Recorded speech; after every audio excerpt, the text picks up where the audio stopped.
Welcome to the State of Wyoming Subject Matter Minute, where we cover a wide variety of subjects related to State of Wyoming employment. This information is for you and me, the state employee. From hidden benefits to systems and processes, we'll make your job easier by giving you the lowdown, the how-to, and hopefully entertain you a bit along the way. And now, today's Subject Matter Minute. Hello and welcome to another episode of the Subject Matter Minute. I'm Matt Nagy. Thanks for joining me. If you didn't tune in last month, the subject was the 457 Deferred Compensation Plan, which is basically a retirement plan that is kind of on the side of our normal pension.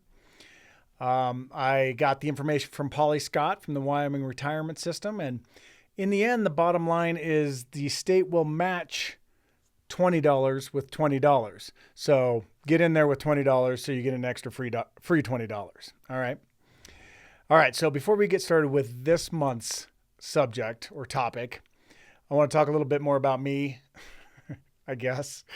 One of the things I used to do as a youth a lot, and actually it probably continued on well past my youth, or at least past college, is I played a lot of hacky sack. I don't know if any of you guys did. It seemed big, at least in Lander. In Lander, it was quite big. It seemed like at least all the dudes played hacky sack. Every once in a while, you get a girl in the loop, but it was mostly a bunch of dudes. But we played it a lot. In fact, it was kind of weird. It seemed like in high school and college summers, at least, we played it a ton. And I was wondering where we got all that time. But I guess, maybe we just did it whenever we had free time. Anyways, we were all very good. And we would do tricks and stuff, and we could keep it going for a long time. And at my peak, playing by myself, I actually got 300 consecutive kicks. Now, that would be bragging, except for I really don't think anyone cares about hacky sack anymore. So take it for what it is. I was proud of it. It was fun. Got some good exercise out of it. And, anymore, except for the three dudes I see in the park on Sunday morning, old hippie guys, I don't see anybody playing hacky sack. I don't know. It's a lot of fun, keeps you flexible, and I'm not sure why it died out. All right, so the topic for today is probably something I should have gone over in the very first episode, seeing as most of these, or a lot of these, have been about benefits and such that we get. Today I'm going to generally cover full-time employees' benefit package.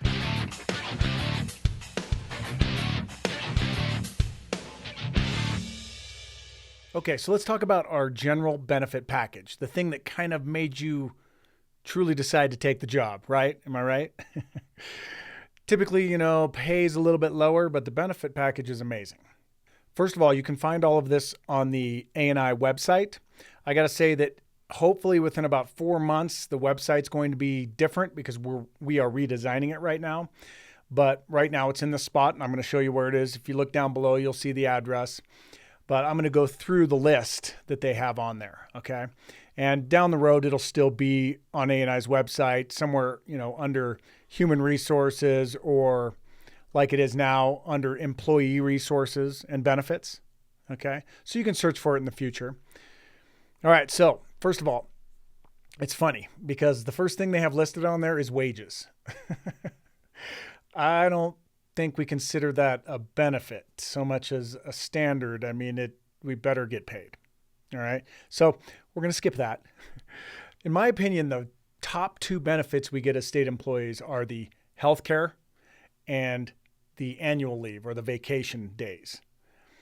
Obviously, the healthcare is huge. I'm going to go into that a little bit later. The list starts with vacation leave, so I'm going to start with that one. Okay. So with vacation, you accrue more and more hours the longer you're with the state. Okay, so when you're a new employee, up to 4 years, you get 8 hours a day. All right, so that's 12 days per year, which, isn't bad in itself, but then you tack on the about 9 days of like holidays, and you're getting, let's do math, 21 days a year of vacation. That's pretty awesome. And that's just when you start off. If you happen to hang with the state for 19 years, you will be making 16 hours per month. Now, I know it's kind of crazy to think of 19 years, but from my experience, there are a ton of you out there who have worked here longer than that. So congratulations, you're making 16 hours per month which puts you at 24 days per year plus your 9 vacation days. So you got a little bit of work-life balance, hopefully. All right, now you accrue hours, and depending on how long you've worked for the state, you can only accrue so many before you use or lose it. So look in the Personnel Rules Chapter 6 if you need more information on that. Okay. All right. So I mentioned holidays. Right now, they say at least 9 paid holidays per year. You can click on that link on the website, see what they are. All right. So the next thing is sick leave. Same deal. That's in the Personnel Rules Chapter 6. You get 8 hours a month of sick leave. It never goes up. You always get 8 hours, but it also has unlimited accumulation. So you can accumulate that for hundreds, if not 1,000 or more hours. Okay. Now there's details when you retire and how much you can cash out or if you can or all that. I'm not going to go into that, but you can look in the Personnel Rules Chapter 6 to see. Okay. But the bottom line is you get 8 per month and you can use it for things like when your kids are sick or when you're sick, obviously, or doctor's appointments. Really nice benefit, of course. All right. The next one is retirement. I'm definitely not going to go into the details of that because the details are complicated. But the bottom line is it's a pension. So what that means is that after a certain amount of employment, which with the state is 4 years, you become vested.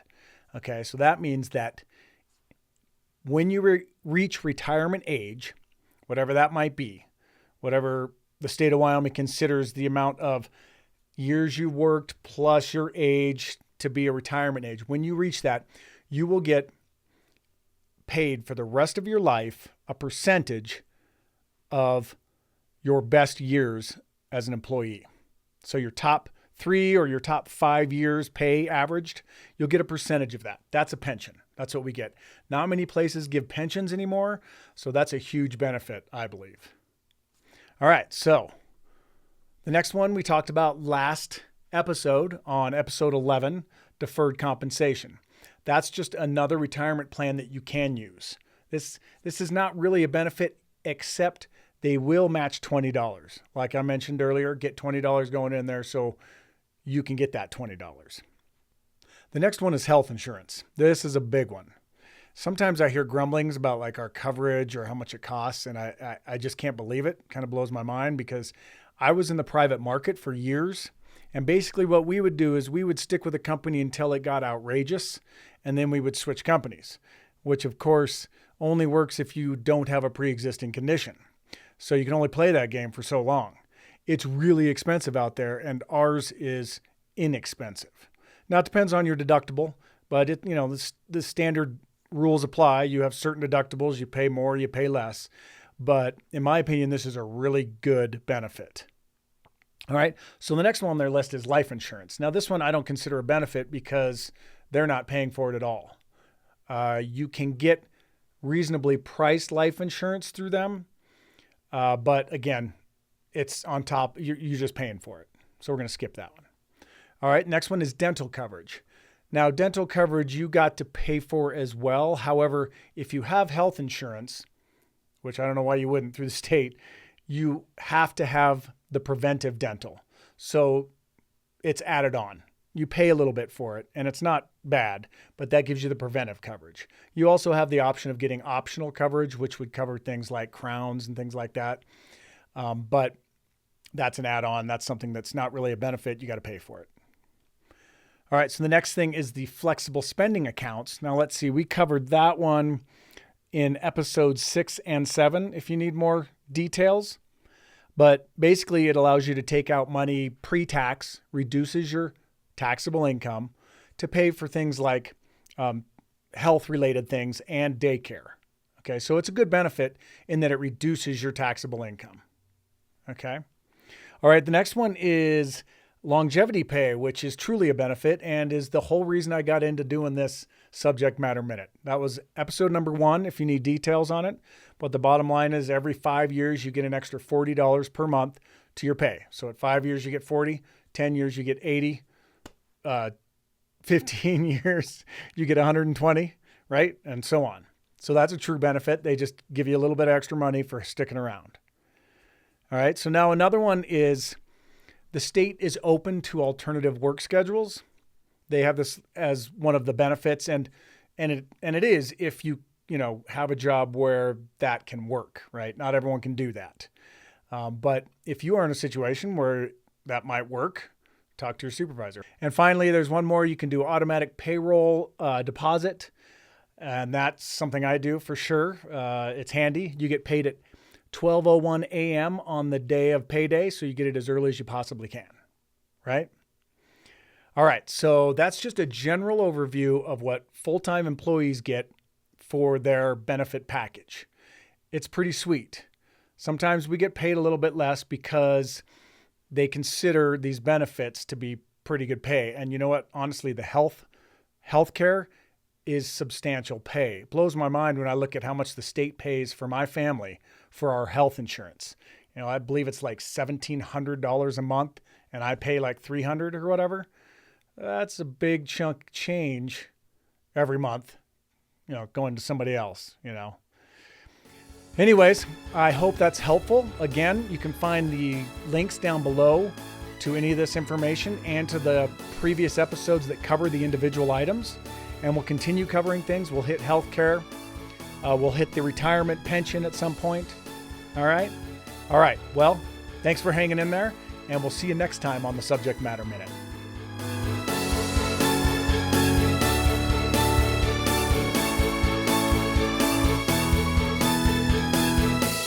You have been watching the Subject Matter Minute with Matt Nagy.